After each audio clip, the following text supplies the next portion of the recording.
number 22. If y equals to e power of negative x ln x, show that this one, semua ni kita solve dapat 0. Okay, tengok balik dalam kita punya soalan. Kita ada second derivative, ada first derivative. So first kita kena cari dulu dy dx.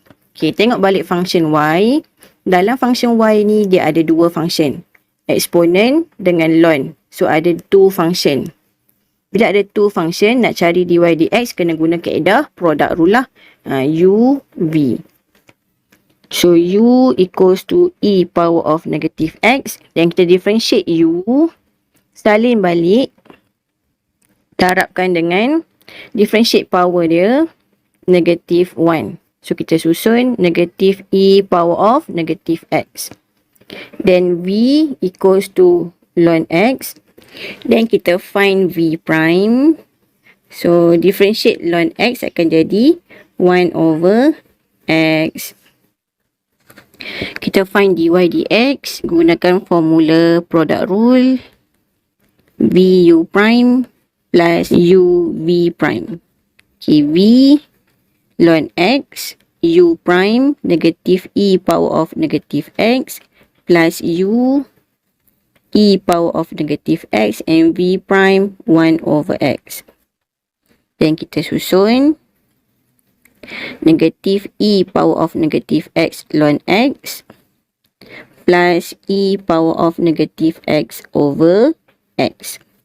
Okay, daripada sini kita nak differentiate lagi second derivative. Nak differentiate lagi sekali untuk cari d square y dx square. Okay.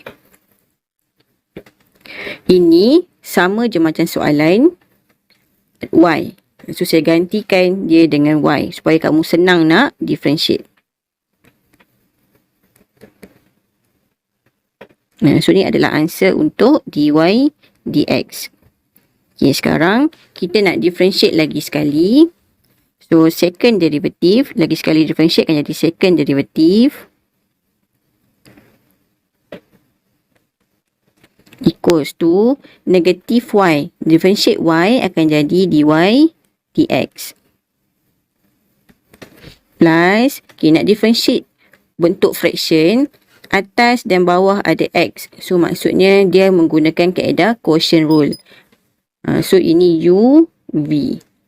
So saya buat asing, u equals to e power of negative x and u prime, differentiate dia, salin balik, differentiate dia punya power, kita akan dapat negative 1. So akan dapat answer negative e negative x. And v equals to x, differentiate v akan dapat 1. So saya masukkan dalam formula quotient rule. So akan jadi formula dia adalah vu prime minus uv prime divided by v square. Okay, so saya masukkan v x, u prime negative e negative x minus u v prime 1 divided by v square. So susun lagi negative x, e negative x minus e negative x over x square. Okay, ini adalah answer untuk quotient rule untuk soalan yang ini. So saya masukkan lah. Saya masukkan plus negative x e negative x minus e power of negative x divided by x square. Okay, sekarang kita nak show jadikan yang ini. Okay, nak show jadikan yang ini, cara lain kita boleh ubah answer second derivative ni jadi bentuk sama dengan yang ini. Okay, biasanya kita masukkan jawapan dalam ni dan equalkan dengan 0 pun boleh. Ataupun cara lain, kita ubah answer second derivative ni jadi bentuk sama macam yang ini. Okay, cara dia saya tunjuk. Saya pindahkan dy dx ke sebelah. Okay, so akan jadi second derivative plus dy dx equals to negative x e negative x minus e negative x over x square. Saya pindahkan dia ke sebelah. Okay, sekarang ni kita nampak dia dah sama dengan yang ini. Okay, dah sama. Dah ada sebahagian yang sama. Then, kita ada x square kat bawah ni. Okay, saya pindah dia ke sebelah. Bila dia pindah, dia akan jadi darab. D square y over dx square plus dy dx equals to negative x e negative x minus e power of negative x. Okay, sekarang kita nampak kita dah sama bahagian depan ni. Sama dah. Dengan yang ini sama. Okay, cuma beza dia yang belakang ni belum sama. Okay, saya nak samakan. Saya copy lagi.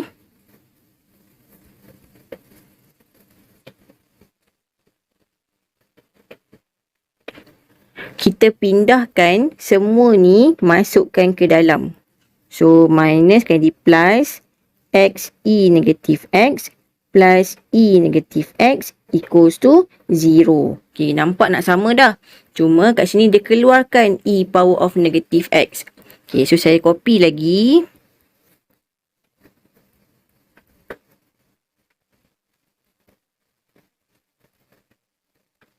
Okay, plus saya keluarkan e power of negative x. Saya keluarkan factorize dan yang tinggal adalah x plus 1 ataupun kita boleh ubah jadi 1 plus x, sama sahaja.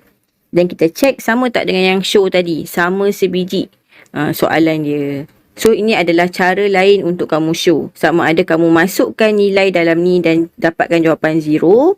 Ataupun kamu buat sebelah kiri, buat sebelah kanan. Sama tak dua-dua side. Ataupun kamu create terus soalan ni sama dengan soalan yang dia tanya. Itu 3 cara untuk guna kaedah show. Okay, then kita siap soalan nombor 22.